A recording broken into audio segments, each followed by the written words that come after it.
Decíamos, Jorge, más temprano que hay una polémica instalada entre el presidente de la República y colectivos de profesionales, todo a raíz de algunas expresiones del mandatario en la Expoactiva de Soriano. Allí dijo: estamos infectados de economistas, escribanos y abogados, y luego la emprendió contra el economista Gabriel Odone, quien había planteado la necesidad de cambios en la economía porque no se subió, dijo Mujica, en su vida a un arado ni en pedo. Hubo reacciones en la jornada de ayer de distintos colectivos profesionales. Por ejemplo, el Colegio de Abogados emitió una declaración en la que señala: aunque parezca obvio e innecesario destacar, por cada abogado que defiende a su cliente contra el Estado, existe otro abogado que defiende los intereses de ese Estado. El comunicado continúa, pero por ejemplo también la Asociación de Escribanos reaccionó a través de un comunicado. Dice: no se entiende por qué tildar de infestos a los integrantes de un colectivo de más de 7.000 trabajadores escribanos que cumplen con la función social de prevenir conflictos y de dar seguridad jurídica. Esto es lo que decía el comunicado entonces de la Asociación de Escribanos del Uruguay.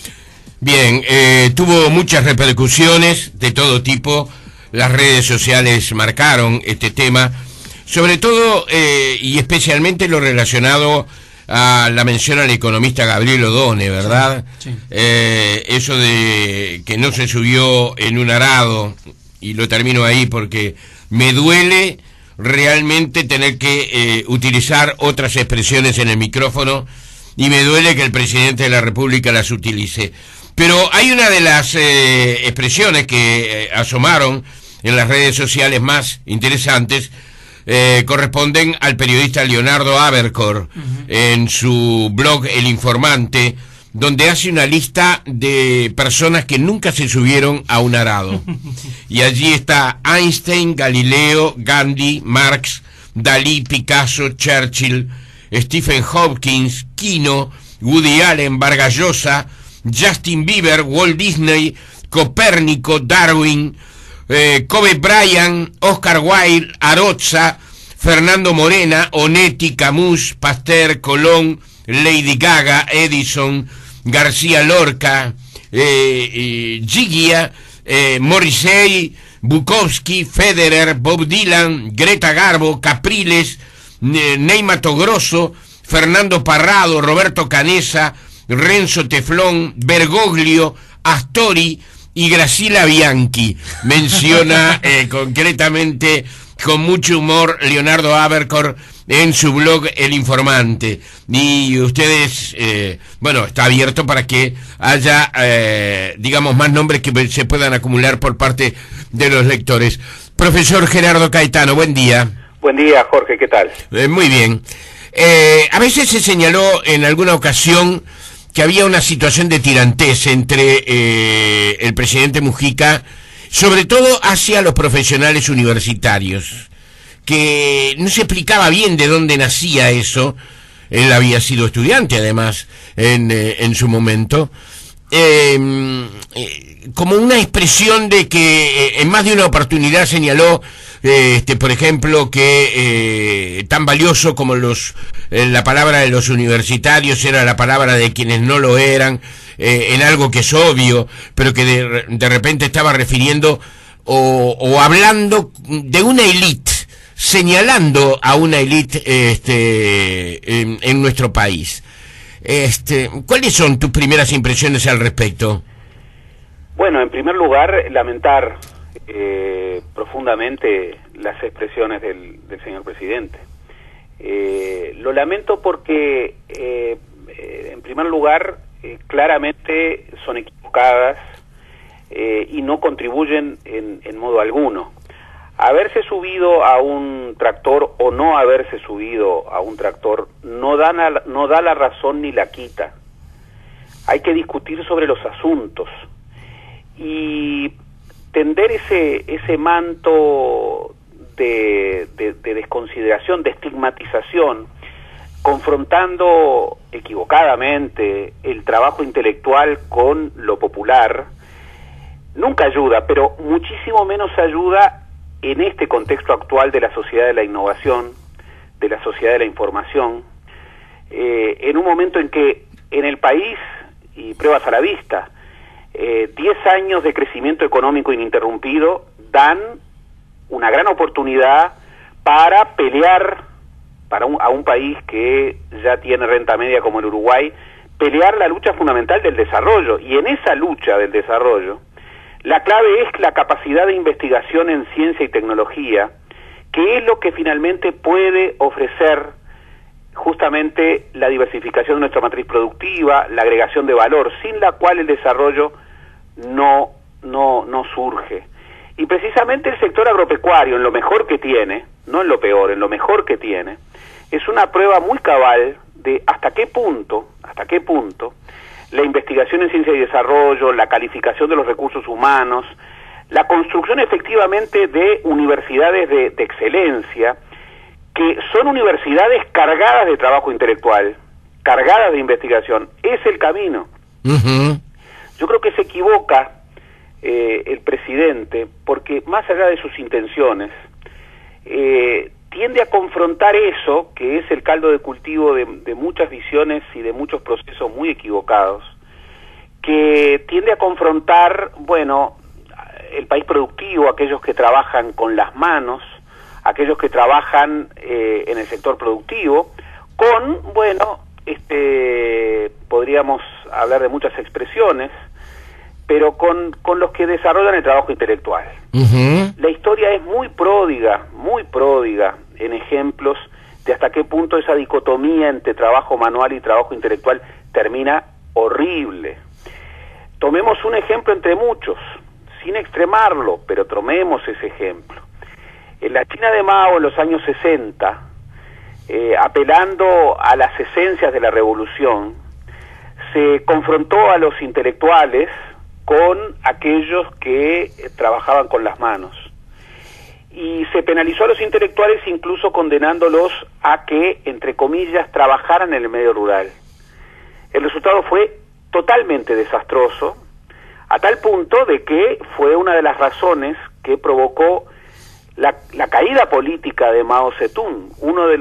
Precisamente uno de los penalizados fue Deng Xiaoping, el padre de la China contemporánea, el forjador de este desarrollo, que en los últimos 35 años ha llevado a China a los lugares que tiene. La historia enseña, Claro que enseña, y lamentablemente el presidente Mujica de alguna manera no está reflexionando sobre lo que su propia historia le ofrece.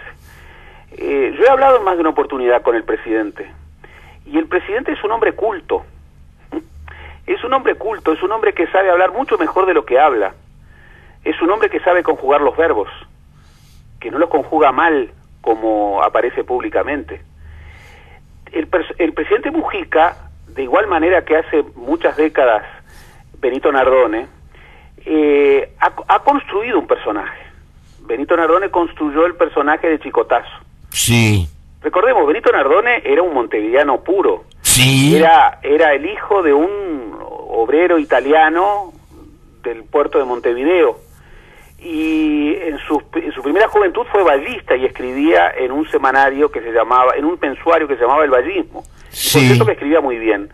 Luego se vinculó con los Bordaberry y con sectores vinculados con la producción rural, y cambió su manera de hablar. Y le habló a los botudos, aquello de botudos versus galerudos. Y allí fundó la Liga Federal de Acción Ruralista. Y desde allí en más fue Chicotazo, que hablaba de una manera completamente distinta a la que había aprendido a hablar. El presidente Mujica es un hombre que ha leído mucho en su vida, y que luego, cuando los años ominosos de la dictadura estuvo sometido a condiciones infrahumanas, como él mismo ha dicho, y yo lo he sentido, impedido de leer, lo cual consideraba una de sus peores torturas. De las peores torturas, reflexionaba sobre lo leído y llegó a pensar con mucha profundidad sobre lo leído, y eso le permitió sobrevivir. El presidente Mujica siempre ha recordado con mucho cariño las clases que él mismo le escuchó a José Bergamín, las clases que él mismo le escuchó en la vieja Facultad de Humanidades a Paco Espínola. Cierto. Era un hombre que cuando era un jovencito en Montevideo, se codió con grandes universitarios, y mucho de lo que luego después realizó abreva en aquellos años en donde él mismo cultivó también las aulas universitarias. Entonces, realmente, creo que esta impostación que busca confrontar lo popular con lo intelectual es equivocado, es una opción equivocada, no lo acerca al pueblo, no lo acerca a los sectores más desfavorecidos, incluso no es una buena contribución para que justamente los sectores desfavorecidos sean los más privilegiados. Siempre se ha referido en el Uruguay la figura de Figari, con justa razón, un olvidado. Figari reivindicaba la Universidad del Trabajo, reivindicaba justamente una universidad que hiciera centro en la producción, reivindicaba el vínculo del arte con la producción, pero no lo hacía reivindicando la Universidad de las Manos contra la Universidad del Trabajo Intelectual. Por el contrario, trataba de construir lo que él mismo decía era el obrero artesano. Y él, que era un gran intelectual, era un hombre universal, teorizó sobre eso. Y ahí están sus libros, Arte Ideal, sus libros en donde habla justamente del trabajo que generaba la construcción del obrero artesano. Es a eso lo que debemos ir, no a confrontar trabajo intelectual con trabajo manual, sino justamente a reivindicar la integralidad del saber. Por supuesto que haber pasado por las aulas universitarias, o ser abogado, o ser economista, no da, la verdad, no da más crédito que el saber profano. La democracia es un sistema que, entre otras cosas, reivindica el saber profano. En este país, un analfabeto tiene el mismo derecho, vale un voto, que el más sabio de los sabios. Y eso está muy bien, porque la democracia no es la sofocracia, el gobierno de los sabios, no es la tecnocracia, el gobierno de los técnicos. Uh-huh. La democracia es aquel sistema en donde el soberano es el pueblo, todos. Pero no se construye la democracia confrontando trabajo intelectual con trabajo manual. No se construye bien la democracia en una versión republicana que es tan cara al presidente, en sus mejores versiones, estigmatizando al voleo a todo un colectivo profesional.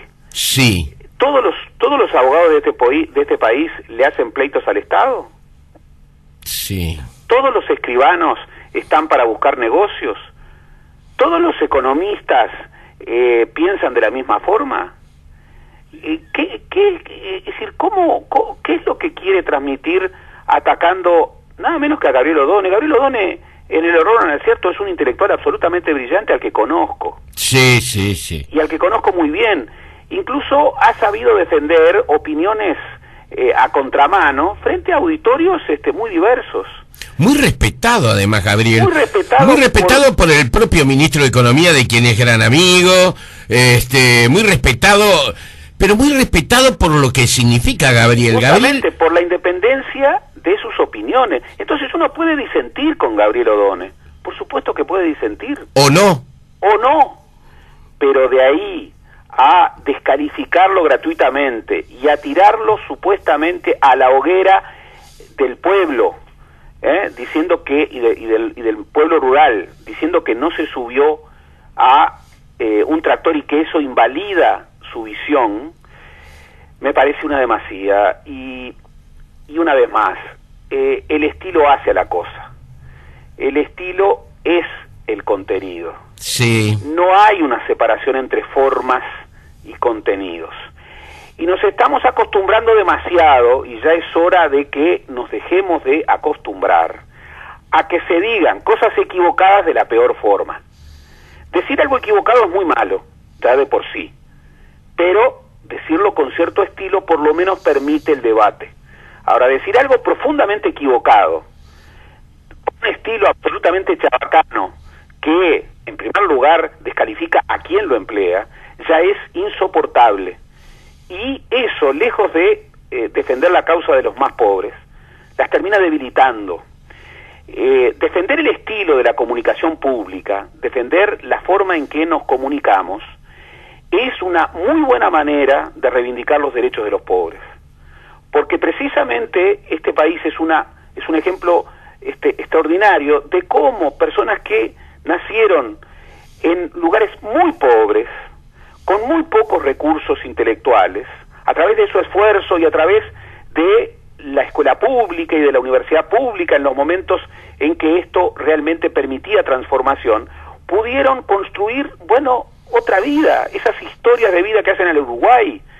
Enrique Iglesias, que era hijo de dos inmigrantes asturianos que tenían un pequeño negocito en un barrio popular de Montevideo, y que en virtud de su trabajo y de su estudio pudo convertirse en el uruguayo más importante del último medio siglo.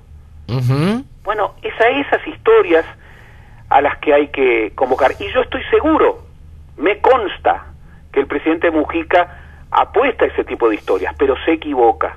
Y cuando se equivoca... se zafa, ¿no? Se zarpa. Y se zafa mal, sí. Y hay que decirlo. Por más que, bueno, haya un coro de gente que le dice que sí y que lo rodea, de esos yes man que nunca faltan y que tanto mal hacen, en particular a los dirigentes políticos, que, bueno, que le vaya con el chisme de lo que dijo fulano y mengano.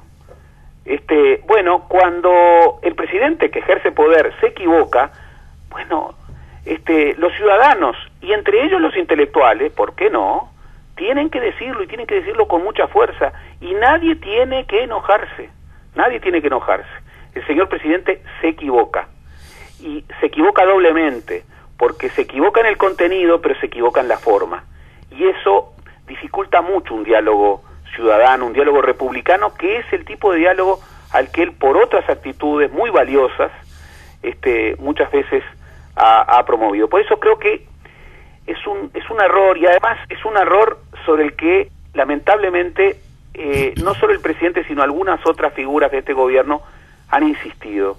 Esta descalificación a los intelectuales, esta descalificación en primer lugar a la Universidad de la República, pero también al medio intelectual en su conjunto. Incluso ya me imagino la reacción de algunos, dirán, bueno, surgió la corporación intelectual. Sí. Yo no pertenezco a ninguna corporación y solamente me represento a mí en todo lo que digo. No consulto a nadie y digo, que en el error o en el acierto, lo que pienso, y creo que esa es mi mejor contribución. Así que no hay nada de corporativismo. Muchas veces he hablado contra los intelectuales cuando se equivocan, he hablado contra los colegas de mi oficio, he discutido contra ellos, pero tratando de fundar mis opiniones y sin estigmatizar.